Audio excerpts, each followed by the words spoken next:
Assalamualaikum warahmatullahi wabarakatuh. Halo teman-teman semuanya, kembali lagi bersama saya Marsha Febrianti. Pada video kali ini, saya akan memberikan materi mengenai virtual machine di VirtualBox.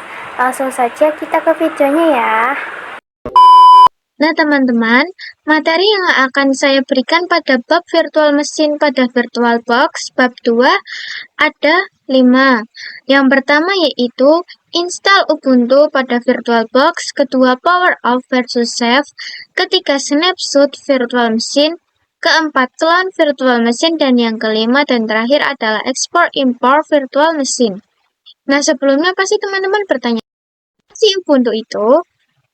Ubuntu adalah sistem operasi berbasis Linux dan Linux merupakan open source. Sistem operasi sendiri adalah perangkat lunak sistem yang mengatur perangkat lunak dan keras.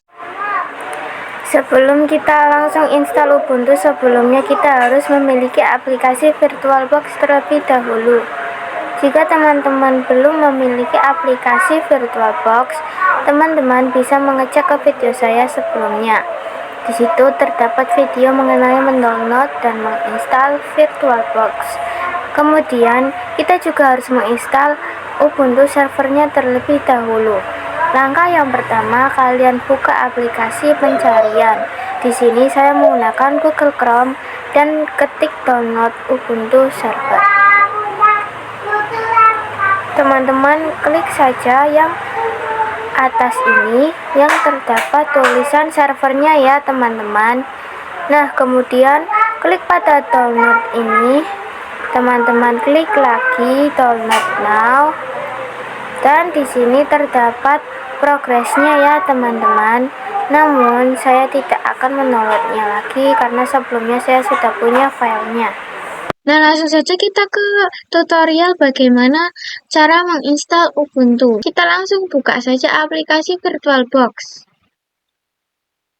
Seperti ini tampilannya, kita langsung klik New, dan kita kasih nama. Kemudian di folder kita dapat menyimpan virtual machine tersebut pada folder yang teman-teman mau. Namun di sini saya menggunakan default saja. Kemudian pada ISO image kita skip dan pada tipe kita ganti menjadi Linux. Versinya kita ganti menjadi Ubuntu 64 bit. Kemudian kita klik next. Nah, pada bagian ini teman-teman bisa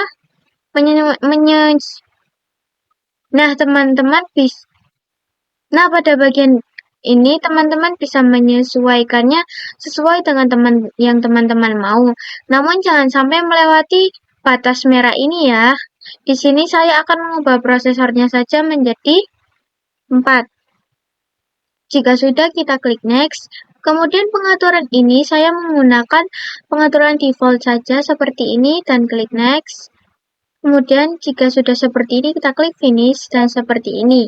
Jika sudah seperti ini kita langsung klik start. Tinggal menunggu sedang powering VMU. Nah teman-teman, jika sudah seperti ini, kita akan ditagih file Ubuntu servernya ya, karena pada awal tadi kita belum memasukkan Ubuntu servernya. Kita klik saja tanda panah di bawah, kemudian klik order dan klik Ubuntu servernya. Kemudian klik open dan klik mount and retribution. Nah jika sudah, akan seperti ini, dan kita klik enter, dan tinggal tunggu saja. Nah teman-teman, jika sudah seperti ini, teman-teman disuruh memilih teman-teman akan menggunakan bahasa apa. Di sini saya akan memilihnya dengan menggunakan bahasa Inggris. Dan kita klik done menggunakan enter. Kemudian ini juga done. Ini juga kita kosongkan saja proxy address-nya, dan ini juga kita kosongkan. Kita bawahkan lagi, kemudian enter dan enter. Kemudian pada bagian ini juga dibawahkan lagi dan klik down dengan enter, kemudian enter lagi, dan pada bagian kali ini teman-teman disuruh mengisi ya, diisi saja sesuai nama teman-teman.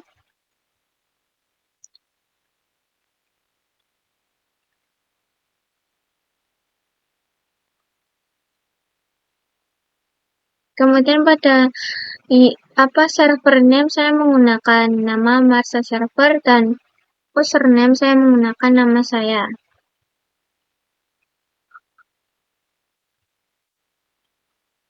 Kemudian passwordnya teman-teman jangan sampai lupa ya. Di sini saya menggunakan password 12345 saja. Kemudian jika sudah klik done, ini juga klik continue dan ini pada install OpenSSH server kita klik spasi kemudian ke bawah lagi dan klik done. Nah, teman-teman, jika sudah seperti ini kita tinggal menunggu saja instalasi sistemnya. Kemungkinan proses ini akan lebih dari 30 menit ya teman-teman. Akan memakan waktu lama karena itu wajar saja. Teman-teman bisa menunggunya sambil bermain, makan, atau dan lain-lain ya teman-teman. Kita tunggu sampai prosesnya selesai. Nah teman-teman, di sini kira-kira tampilannya ketika sudah selesai, kita pencet reboot now, kemudian enter. Kita tunggu saja. Nah, jika pilot itu tandanya tidak gagal ya teman-teman. Ini hanya mengkonfirmasi apakah kita benar-benar akan membuat server tersebut. Kita klik saja enter, kemudian tunggu.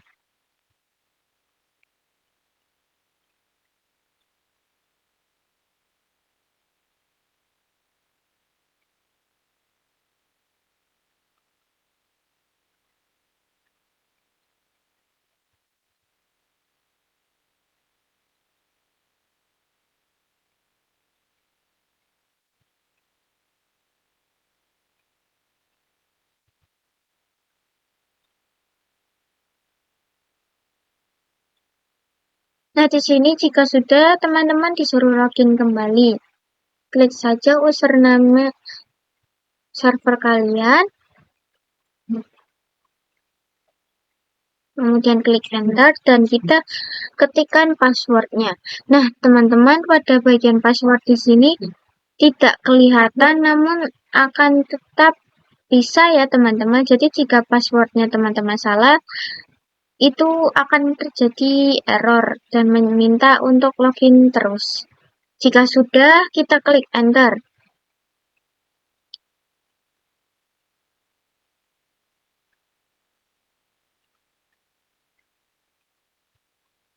Nah, teman-teman, jika sudah kita klik enter dan muncul seperti ini Marsa server, tandanya kita sudah berhasil ya teman-teman. Nah, kemudian masuk pada poin yang kedua, power off versus save. Kalian bisa pilih file, kemudian klik close, dan kemudian save dan power off. Nah, teman-teman, perbedaan pada power save dan power off adalah jika teman-teman memilih save the machine stage, maka teman-teman akan menyimpan virtual machine tersebut. Namun jika teman-teman memilih power off, teman-teman hanya akan mematikan virtual machine tersebut namun akan tetap ada di aplikasi VirtualBox. Jadi seperti itu kurang lebihnya power save versus power off. Di sini saya akan memilih power off saja. Nah, teman-teman masuk pada poin yang ketiga, apa itu snapshot? Jadi, snapshot adalah penandaan pada server kita. Jika teman-teman memiliki server, teman-teman bisa menandai server tersebut. Contohnya pada gambar yang saya tampilkan ini terdapat server utama. Kemudian, server tersebut sudah memiliki 3 konfigurasi. Artinya, server tersebut sudah melakukan snapshot. Nah, jika kita melakukan snapshot, terdapat perubahan atau konfigurasi tambahan seperti 10.10.1. Dan ternyata ketika kita melakukan perubahan atau konfigurasi, maka sistem akan terjadi error pada server. Dan jika seperti itu, server akan kembali ke semula pada saat terdapat 3 konfigurasi awal. Langsung saja kita contohkan ke virtual mesinnya ya teman-teman. Nah teman-teman, cara kita melakukan snapshot adalah teman-teman buka VirtualBox, kemudian klik tombol 3 ini dan kita klik snapshot. Kemudian kita klik take dan kita bisa mengubah namanya. Saya akan mengubahnya menjadi default server. Kemudian di sini kita bisa menambahkan deskripsi, namun saya akan kosongkan saja. Jika teman-teman mau, teman-teman bisa menambahkannya. Jika sudah seperti ini, kita klik pada default system dan kita klik restore. Kemudian jika sudah, kita klik start. Tunggu saja teman-teman. Nah, jika sudah, teman-teman akan disuruh login kembali ya. Jika login dengan menggunakan username, kemudian enter, dan ketikkan password, kemudian enter. Nah, jika seperti ini, kita klik ls dan sudah tidak ada itunya ya teman-teman, file. Kemudian kita akan membuat konfigurasi atau filenya dengan mengetik touch titik txt, enter lagi, sama touch b titik txt, kemudian enter lagi, sama touch c titik txt. Nah teman-teman, kita klik enter saja, kemudian jika sudah muncul seperti ini, maka tandanya sudah. Jika sudah seperti ini, maka tandanya kita sudah dapat mengkonfigurasi server ini ya teman-teman. Jika sudah, mempower off-nya lagi dengan mengklik file, kemudian close dan power off dan OK. Kemudian jika sudah, kita klik pada snapshot lagi, kemudian pencet pada default server, kemudian kita restart. Nah, di sini kita terdapat dua pilihan antara mencentangnya atau tidak.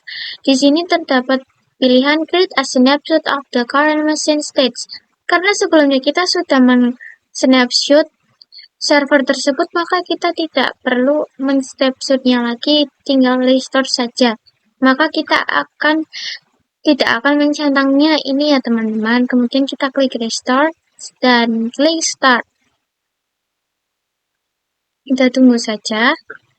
Nah, jika sudah seperti ini, kita seperti biasa akan disuruh login, masukkan password, kemudian kita tunggu.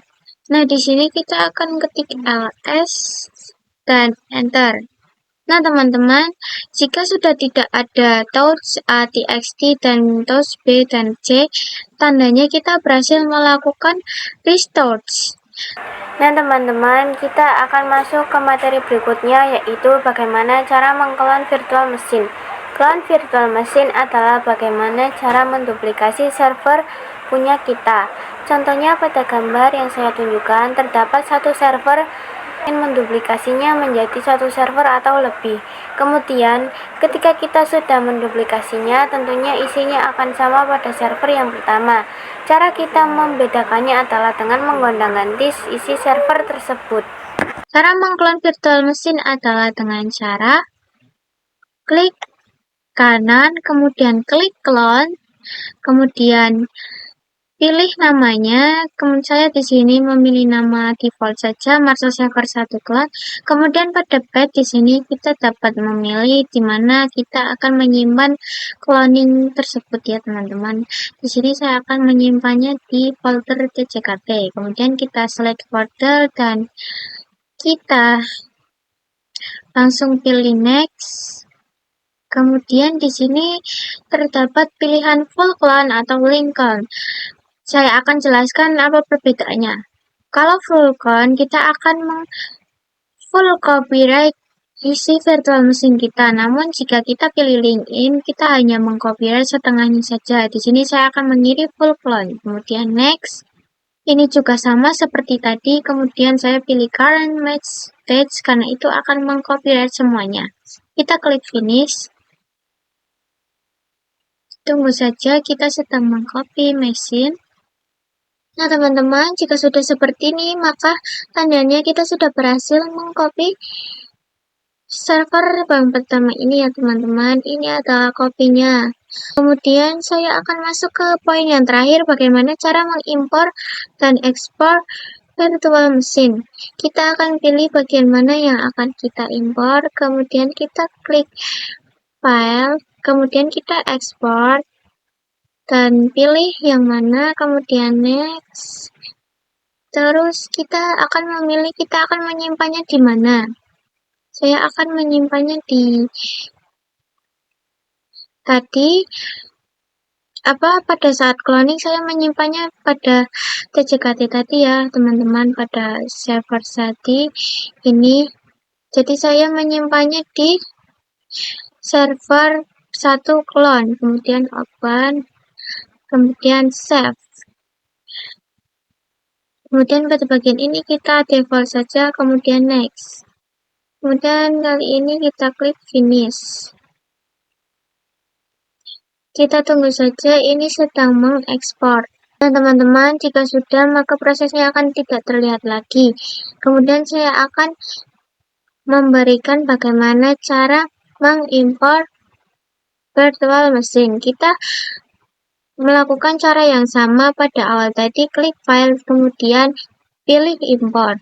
Kemudian di sini kita memilih kita menempatkannya di mana. Jadi kita menempatkannya di TJKT di server 1 clone. Di sini terdapat masa server 1 dan klik kemudian open. Nah, jika sudah kita klik next. Nah, jika sudah seperti ini, kita klik finish. Nah, kita bisa lihat di sini kita sedang mengimpor virtual machine tersebut. Nah, teman-teman, kurang lebihnya seperti itu video yang saya kasih kepada kalian. Semoga ilmu bermanfaat. Sampai jumpa di next video.